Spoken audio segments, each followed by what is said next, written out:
So I thought that I would show some of you the structured literacy lesson and what it entails and how you would administer it. And it would take about 17-20 minutes in a lesson. And this incorporates all the 5 elements of a structured literacy lesson. So let's take a look. So I'm going to show you a lesson that focuses on the CK rule. Let me just... Okay, so this is how we would administer it. So again, a structured literacy lesson should include the phonological awareness warm-up, letter sound knowledge, so introducing a new sound concept, a new spelling rule. Then you would incorporate the handwriting part of it.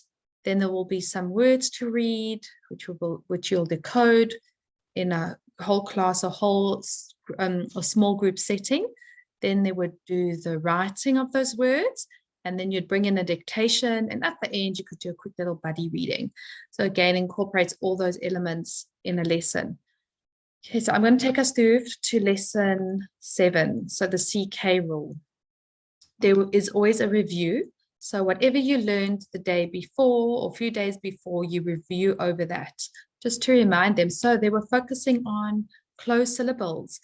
And it's important that they understand what a closed syllable is and an open syllable, which are your short vowel sounds, which include that aspect of your short vowel sounds and your long vowel sounds. And then that way, when you bring in the floss rule, the CK rule, they will understand why they have to add CK at the end of a word or double the L, double the F in your floss rule. So closed syllables, you would remind them that if it's a short vowel sound, it is closed with the 2 consonants on either side. And it would be basically 1 syllable tap, like hen, dog. And again, they would see that the short vowel sound is making a short sound. And again, in between the 2 consonants, it is closed. Then you would remind them about the open syllables, which has a long vowel sound. And the vowel is open and it is not closed by a consonant. It is open, like tutu, logo. Okay, so once they've grasped that concept, you could start introducing them into the new rule, which is the CK rule. So you would flash it. They would all say the sound together. My turn, k, your turn. And they would say, my turn, k, your turn. Okay, and then you would go over that. You have a duck as a key word, a key picture to remind them.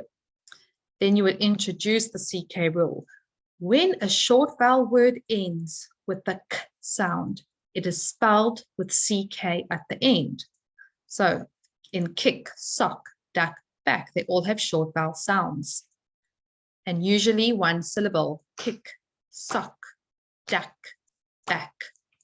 Okay, now let's say and write some letters. So now they can all work together. They could all decode the words together, and you will do this as a group. Okay, let's read some words. So instead of just saying sack and they're reading it, this is where we're going to work on the spelling aspect of it as well. So they're all decoded using their finger spelling. So s-a-k, sack. And they just see that the short vowel sound is in red to just remind them it's a short a. Okay, and again, we'd go through d, o, dock. And you could also bring in some vocab here. If they don't know what a dock is, you would explain it to them. And you would just go through all the words like I was doing, and they decode it together. Once they are done, you're ready to now start the writing part of it. So here's where they would have their whiteboards with them. They would have or a piece of paper or a book, and they would then write the words down. So you would then say the word. Obviously, you would hide the slides. Then you give them the word, say, here are some words that you can choose from. So you would just say, give them a few. You'd say, number 1, write the word sack. And then you could put it in a sentence. The boy has a red sack. And they all write sack. When you're done, it's important that you then show them the slide again of the word sack or the word you gave them, so they can mark it then and there with you to identify their mistakes and correct it.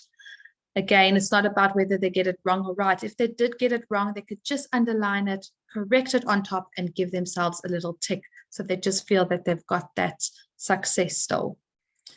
Once they've done that, you move on to the dictation part of it. The dictation has a full stop. There could be an exclamation or could end in a question mark, depending on what you want to work on. You would then read this together with them. So Pat can pack socks in a sack.